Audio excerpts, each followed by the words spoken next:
We got a casual geographic video. This is the predator we still can't figure out. I get it. Plenty of people are terrified of the ocean, and arguably no other animal embodies thalassophobia more than the predator time seemingly left behind. Most people will never see one alive, yet they remain one of the most nightmarish and uncanny, but also complicated and least understood apex predators on the planet. In fact, the first time you ever heard of a leopard seal, it was probably giving Happy Feet hell. Or the pebble and the penguin, in which case, make sure those doctor appointments are booked. You're getting up there. Or maybe it was... If you or a loved one was a victim of that jump scare, you may be entitled to financial compensation. Not for me though. The penguin paralysis demon is incredibly feared for an animal we don't know that much about. Hey, what's a sea leopard's favorite fast food? Popeyes. But there's a whole nother side to the assault sausage. One that just might bring you to tears if you watch long enough. This video isn't to make you fear or hold hate, but understand and even appreciate the alpha seal, not for just what it is, but how and why, and all I ask is that y'all hear me out. But there is no why as to why people find leopard seals optically disturbing. Few other animals pass the eye test for being that terrifying. The leopard seal looks like a mammalian mosasaur, a prehistoric predator with a permasmirk. And if you think I'm exaggerating, you haven't seen or better yet heard what happens when one hauls out near humans. Run. Oh, fuck no. It look cute? That look cute to you? That looks like a demon. Fuck no. Oh. That's crazy, right? You can hear it in your chest. Another thing is, people often suffer from a lack of scale with sea animals. They don't know how huge tuna are, how big dolphins get. What, that was a motherfucking tuna? Suffer from a lack of scale with sea animals. They don't know how. Golly, that's a fucking fat ass tuna. I didn't know they was that fucking big. Now I see why they make so much of that shit. Jesus. How huge tuna are, how big dolphins get, and that leopard seals can grow to 12 feet long and weigh over 1,200 pounds. Trust me, there's a worse picture than this down the line. Chances are, you've never looked a leopard seal in the mouth, because then you'd have to be surgically removed from your therapist's couch. Those teeth are built like that for a reason we'll get into soon, but this internal mugshot may be coming to a beach near you. Abolish any idea that an air-breathing barracuda is confined to Antarctica, as they've been found as far as Antarctica, New Zealand, South Africa, Argentina, the what the Falklands, and more. There's at least one leopard seal aware of platypus, and that's insane to me. So is the idea that this— Fun fact, leopard seals have been found with platypuses in their stomachs. Oh, they eat them? Oh my god. Apex pinniped when you find a leopard seal from Antarctica on a beach in South Australia, could be pulling up to a pier by you. That would raise the hairs on Caillou. And even with many roles as the op to a penguin protagonist, people have spoken on the horror of sea leopards for centuries. Going back to the early 1900s, explorer Ernest Shackleton wrote about an Antarctica expedition where at one point, one of his men was chased across the ice by an aggressive, believed to be 12-foot leopard seal. Damn. The man thought he was in the clear when the massive seal dove back into the water. But then the sea leopard tracked him by following his shadow under the ice and ambushing and nearly snatching him at the next gap in the ice. Oh my god. Likely would have been a statistic if one of the crew hadn't shot the seal before it could reach him. In 1985, explorer Gareth Wood was walking across a thin ice layer when a Jurassic jump scare broke out of the ice, clamping its jaws on his leg and out the ice? Nearly dragging him into the water, and he was only saved by his mates kicking at the seal's head with boot crampons. And that's what separates sea leopards from a lot of other predators. The vast majority of— a lot of them don't give a fuck about humans. They won't try it. But it look like these niggas will try it. Sharks will ignore you, but whether out of curiosity or something else, leopard seals will boldly swim right into your space. It's the closest you can get to an encounter with a murder mermaid. It was right there. Most times, they genuinely seem curious and like they're investigating your presence. But other times, they do the kind of things that led to researchers equipping inflatable boats with protective guards. Oh, GG's. Yeah, bit a hole right through that motherfucker. Because of how often a 12-foot vibe check would bite through it. You only get away with that as an apex predator, and present tense plesiosaur is absolutely apex. They will eat anything. Those freakish teeth are actually for catching krill, and having trident-shaped teeth helps filter them out of the water. Krill that could be nearly 50%. Damn, they eat krill too? Damn, y'all really do eat anything, shit. Of their diet. Of course, the leopard seals list has much more on it, including often other seals like fur seals and even their closest cousin, the crab eater. Obviously, they'll eat fish, and in New Zealand, that can include sharks. Leopard seals also grieve squid. One was caught with a sea snake, and there's even one case of a leopard seal attempting to take out a minke whale. Even the ocean's top predator, the orca, rarely resorts to hunting an aquatic velociraptor, because this is not the average seal. But if you know this seal, you know the most famous victims of leopard seals are penguins. Yeah. Even though penguins aren't even the biggest part of their That nigga hopped up there. Oh shit, oh shit. Oh shit. most famous victims of leopard seals are penguins. Even though penguins aren't shit, even the biggest part of their diet, leopard seals are a lot more calculated than most think, and will camp themselves right at the ice's edge where they know is the penguin's entry point, which pretty much makes them a mammalian crocodile. With penguins, they'll either ambush them from below, or with a top speed of 25 miles per hour, they'll get into a police chase with an unlucky penguin. The leopard seal abuses this matchup so bad that not only will they surplus kill and murk more penguins than they eat, they'll eventually make a game out of it. Leopard seals have been seen chasing down penguins into exhaustion and seemingly toying with the bird. They'll traumatize. Yo, still doing that when you're full is so egregious. Oh my god, that's so obnoxious. The penguin within an inch of its life and then just shove off.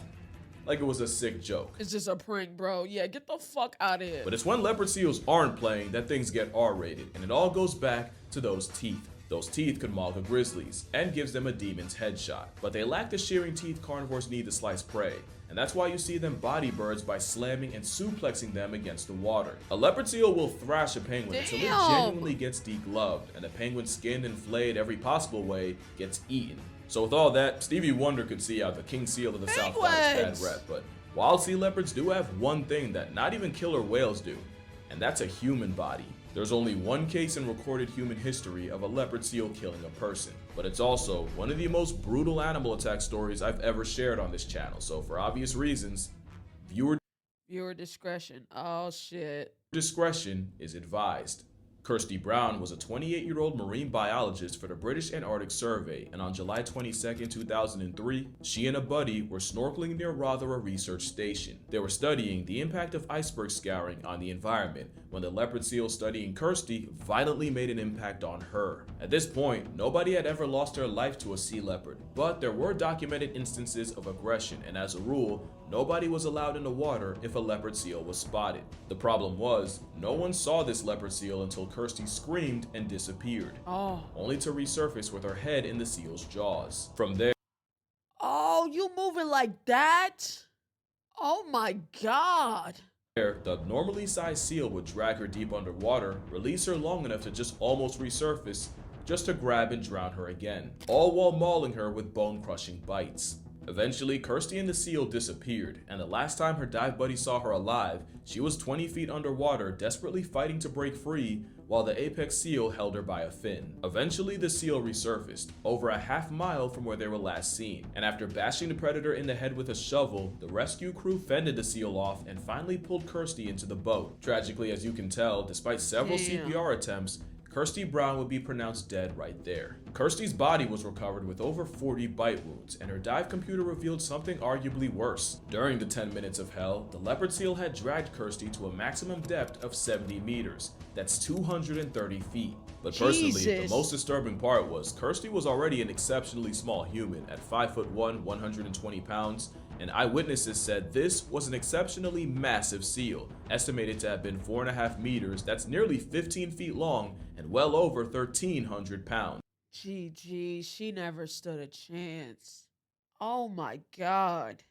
Jesus Christ. Which I genuinely don't want to believe, even if it was based off the seal's size relative to the boat. Because not only would that mean a 5-foot woman was mauled by one of the largest leopard seals ever seen, but this is what that size disparity That's actually insane.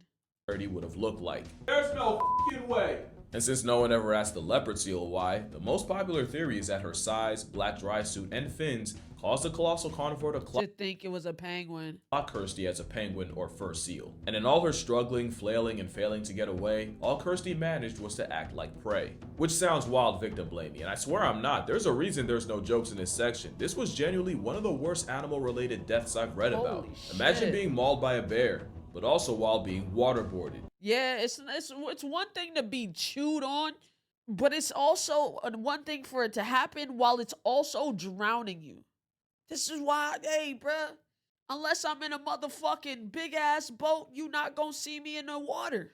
I need to be in one of them big boats that these motherfuckers can't tip over. I need a cruise ship or something. I need one of them fat ass boats. When it's coming to the water, it's cleaning that little nigga shit. I ain't gonna lie. Other than that, catch me on the surface. I'm not swimming out there. Cause look at this nigga. In fact, let's get even more descriptive. Kirsty Brown spent the last 10 minutes of her life fighting an animal nearly triple her length and 10 times her weight while being severely mauled to the head and being brought tortuously closer to surface before being pulled again over 200 feet into a freezing abyss. Not only could the violent pressure changes cause a burst eardrum or even an embolism, her compromised wetsuit would have introduced Antarctic ice-chilled water directly to her skin. God. In the most respectful way, I really hope she blacked out or went into shock, because that is a nightmare Final Destination couldn't dream up. Kirsty Brown would have an island posthumously named after her, and her death led to more safety measures and protocols being implemented. But there was another consequence of her horrific demise. The much more strict regulations now meant many of the biologists trying to learn more about the seals were now forbidden from entering the water to study them. Something many like dive guide Kelvin Murray would call an overreaction. That's not an over. I get it, bro.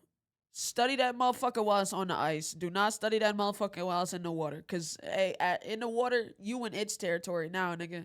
An overreaction. She literally lost her fucking life. I can see that you would want to study it and learn more, but do it while it's on the ice, bro. Under that water, don't touch that motherfucker, because clearly An animal we barely knew much about was now basically impossible to learn more about. It was a lot like the stingray. Stingrays are rarely aggressive, and less than 5 people in human history have lost their life to one in Australia. But because one of them was Steve Irwin, you had an entire generation ready to punch out an aquatic placemat. Even though the circumstances of his death were insanely bad luck, and Khaki Jesus would have passed twice. About to touch a stingray, I should punch it just to let it know it's Steve Irwin. So I got shooters out here. Twice if he saw the stingray hate. Only one person has ever died to a sea leopard. It's just that the attack was so brutal that, in the pro-penguin media, meant a blubber assault weapon got demonized to hell. To be fair, with the things I said they'll do to penguins, other seals, and even humans, how could you not call this Ice Cube mammalian missile crisis a sea demon? I wouldn't blame you for being afraid, but at least give the Over a year ago, I threatened you out of anger over the death of a lost one, a death you were not responsible for. Today, I've returned to make things right and the cycle of violence. Aww. I'm sorry. It's what Steve would have wanted. I'm sorry, and I love you, water pancake. Aww. Other side of the leopard seal a chance. I was not lying when I said a pool full of sharks will ignore you, but a leopard seal will get right up in your face and conduct an investigation in your personal space. Kirsty might have been a tragic exception because aggressive or predatory encounters with humans normally happened at the ice's edge, aka the leopard seal's favorite ambush spot. But almost every time a leopard seal has approached a human already in the water, they're doing it from a place of curiosity. That is really weird for a predator. Like, for all their bad PR, bears usually avoid people. And an experience What the fuck was that? I know that wasn't no fucking bear. It's really weird for a predator. Like, for all their bad PR, bears usually avoid. What are you doing? What are you doing? What the fuck is people. that? What is that? Oh, what the fuck, bro? An experiment found that even the top predators in Africa hightail it whenever they hear human. But a giga seal will study us the same way we do them. That's weird. One seal made it even weirder. In 2006, photographer Paul Nicklin took a trip to Antarctica to hopefully find the steroid seal. Funny thing is, leopard seals are hard to find. They're hard for you to find. To them, you're easy. It wasn't long until Paul had a giant females are bigger by the way, leopard seal circling his zodiac. And it was at this moment he ignored every primitive instinct and ancestral alarm and got in the water and braced himself. The seal with a head bigger than a grizzly bear's made a beeline towards Paul. Now why he do? Oh, almost got you. In the water and braced himself. The seal with a head bigger than a grizzly bear. What if I just hound that motherfucker right there?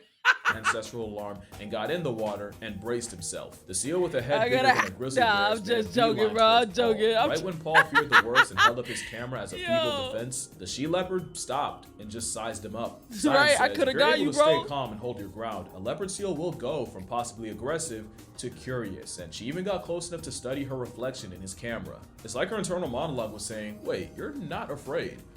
Why aren't you afraid? What are you?" Then she got bored and swam away. but then came back with a live penguin, which she released in front of Paul. Obviously, Paul didn't take the offer. Oh, she was trying to offer him. Oh shit. I don't know what you like. You hungry? Hold on, let me show you. I eat these. You want some of this?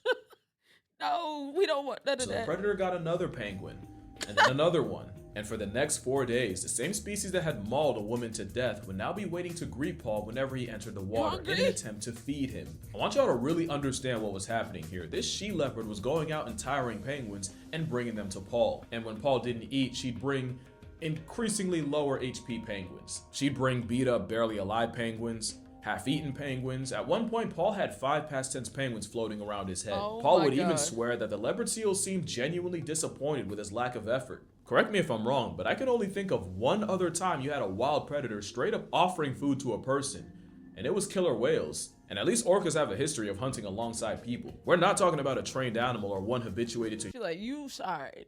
I keep bringing you this fucking food, and you not eating. You're starting to piss me off. Just fucking eat the food, bro. I'm trying it. You fucking ungrateful bitch. Eat the food. You a real piece of work. You know that? God damn it. All right. 3rd time's the charm. You a real piece of work. Humans, we're talking about a wild predator going out of its way to provide for a person. That's not normal. Seals are the mermaids of bears. Looking like fucking flu. Oh, brother, this nigga don't. Hold on. I'll bring you one that won't swim away. Give me a second. Yo. Yo. Oh my God, bro. Imagine a polar bear door dashing your dinner. That's not even the only thing leopard seals and orcas have in common. Leopard seals are much smarter than the penguin media wants you to believe. Leopard seal handling manuals go out of their way to say they're smart enough to be trained, but intelligent enough to be stubborn, and they're prone to pout and act difficult like children. At the same time, they also say that ignoring a difficult seal is a pretty solid way to get them to cooperate. Leopard seals aren't just highly intelligent, they're deeply emotional creatures too. Nora was a leopard seal that made news because it was the first time scientists watched a modern-day mosasaur mourn. Nora had a pup that tragically passed away, and in grieving, Nora would stay with her lost child for over 20 days. Damn. Nora didn't just watch over her child, she'd move the body across the ice, carried it in her jaws, and even got aggressive whenever people would get too close to them. It wouldn't even be the only time, as in 2021, 23, and 24, scientists documented the same mother doing the same thing with 3 different pups. Damn, Which is all a of them different kind died? of tragic. And again, the last time I can remember hearing something like this, it was when Orca J35, or Telequa, also grieved the death of her calf and couldn't let go. That's the problem with sea leopards being so understudied, because then you miss stuff like this. And that's not even mentioning arguably the most interesting thing about them. Leopard seals sing. Males will sing these beautifully haunting songs, and females in heat will respond with a song of their own. And if you haven't seen it, it's like an underwater opera or ballet from an animal that looks like a dinosaur. It's not just beautiful. Scientists actually studying these seal songs found that these songs are sequenced and structured a lot like human nursery rhymes. Nursery rhymes. This guy. I really feel like leopard seals would have way better PR if they could actually survive in zoos. They're one of those animals that just don't work in captivity. They're like the great white sharks of mammals. Few leopard seals have ever been held in zoos, and the most famous case was in Sydney's Taronga. You know what I think about at night sometimes? Sometimes I think about Casey. Casey was a male leopard seal, believed to be the only male ever kept in captivity. He was found as a pup, abandoned on a beach in Guatemala, injured, emaciated, and with shark bites. Casey was brought to Taronga for treatment in 2007, where he joined female Brooke, who was rescued in 1999, and another female, Sabine, who got there a month before Casey. Now, I can already read the anti-zoo comments, so it's important to say that these seals could never be released back into the wild out of fear that if any of them were harboring any possible diseases, it'd wreck the already fragile wild population. So Taronga kept them to look after and even possibly use as ambassadors. Because again, leopard seals can always use the PR. And as Casey matured, there was a hope that he could help breed the first ever leopard seal in captivity. But since Brooke died of an illness not long after Casey showed up, it'd have to be him and Sabine. There was just one big problem.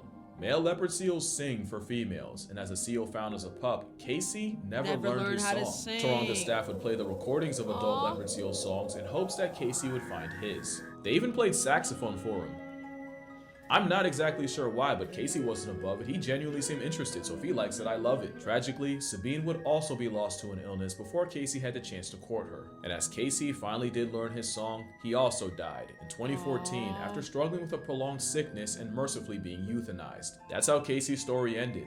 The last captive leopard seal ever. So at this point, I think you can see that leopard seals— Is that nigga, is he drooling? This nigga drooling. He's sleeping so fucking good right now. are so much more than a penguin plot device. They've been lambasted and typecasted for as long as we've known about them, and demonized to hell. And you might ask,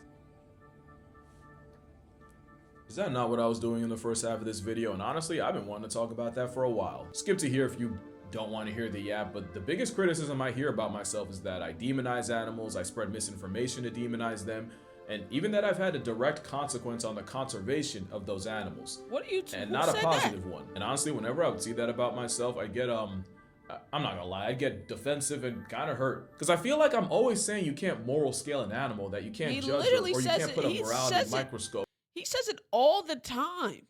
Of course it's fucking Twitter.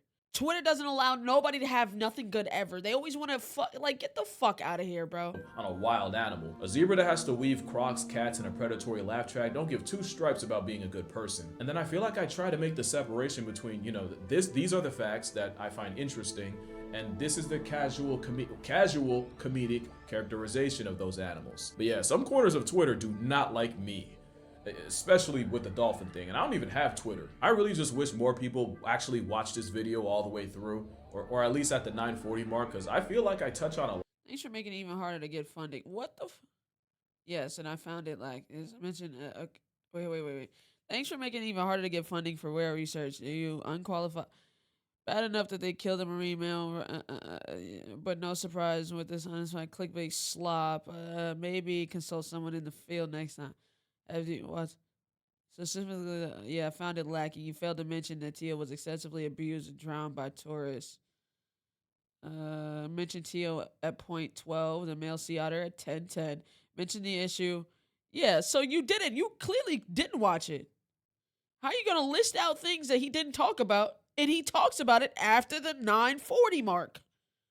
Said verbatim, there isn't anything I've said about dolphins that some in nature doesn't already do. All right, yeah. People just like to find a problem with anything. That's why you can't even, like, read comments, unfortunately, anymore. Because there's always going to be one person that feels like they know more, and it, like, you can't please everybody. It's unfortunate, but you can't. You literally can't. A lot of things folks criticize me for. Also, just to defend myself a little bit, I will take accountability, but the whole internet dolphin hate thread was a thing long before me. That didn't start with me. Some of y'all are giving me way too much power by saying I single-handedly did that. I've always said that nigga, we knew dolphins were predators, and I'm not talking teeth-wise. Way before we started watching Casual Geographic, nigga, their PR is terrible. As far as I'm concerned, are true, and if they're not and I get something wrong, I feel like over the years I've shown that I have no problem coming out and correcting it. At the same time, if I call something like a Water Weinstein or a C Cosby, that doesn't mean I actually, like you gotta know that I don't actually think dolphins should be persecuted to the full extent of the law. But I can understand the other side. Because, like, imagine you're a scientist or a marine biologist, and every time you log online, you see people saying dolphins are evil, dolphins deserve to die, all dolphins are piss. Well, bro. These are from 2021. These tweets are from 2021. Your channel wasn't even that big yet, twin. They cannot blame you for this. Niggas was already doing this. He had motion, he had traction for sure, but it wasn't like your channel. What, bro? You're at 4 million subscribers. I guarantee you, in like 2021, he was at less than 1 mil. He had like a couple 100,000, but he didn't have over 1 million subscribers in 2021. I don't believe. I think he was still calling himself Hood Nature. Yeah, get the fuck out of here, bro. Niggas will blame people for anything, bro. And for every like 10 people that say that, maybe 3 or 4 link one of my videos. Replay that interaction enough times, and of course, eventually you would just think, oh yeah, this guy doesn't know what he's talking about, fear-mongering mother. So that's why the last couple of years, I don't know if y'all have noticed, but I've tried to be more careful with the way I frame these videos. I'm still gonna get my jokes off, that's just how I talk. I'm pretty sure I call this an Ice Cube missile crisis, but that's why I've been wanting to say this, specifically in this video. I've always been fascinated by leopard seals, especially the aspects that make them dangerous. In fact, whenever I'm emphasizing how dangerous an animal is, it's coming from a place of admiration. At the same time, they already get demonized crazy. But it's not even like it's not true. They are dangerous. A lot of things in the world are. Cars are dangerous, planes can be dangerous, but like all this shit can be dangerous. That's just what it is. It is that. The world is not fucking rainbows and sunshine and safe pillows and marshmallows and shit. Anything can be dangerous. What the fuck are we talking about? So you do have to be careful with how you walk that line. Ultimately, I think there's a middle ground where you can be entertaining enough to be an entry point for people to be interested in zoology, while also being fair to the animal. And I think it's also fair to ask for a little bit of grace whenever I'm calling something like a threat to humanity. But I'll say it again. Dolphins, chimps, hippos, otters, sea leopards, and all others aren't evil. They're just animals trying to make it to the next day. They're literally just animals, bro. Act like he's like, yeah, go out and kill all these animals because they're no, he's not saying that. He's just saying these things can be dangerous. Without the human privilege of morality. But that's gonna do it for this video. Drink water, hug your mother, don't touch seals, and I'm gonna see y'all in the next one. You know what I'm saying? Hey, you good, bro. You good in my book, bro. Niggas just not happy, bro. They'll find a reason to hate on anything. For real. Like, you are sharing important information, you're entertaining, and people hate that, bro. They'll hate on anything, bro. It's just what it is, bro. W video though. Shout out to Casual Geographic.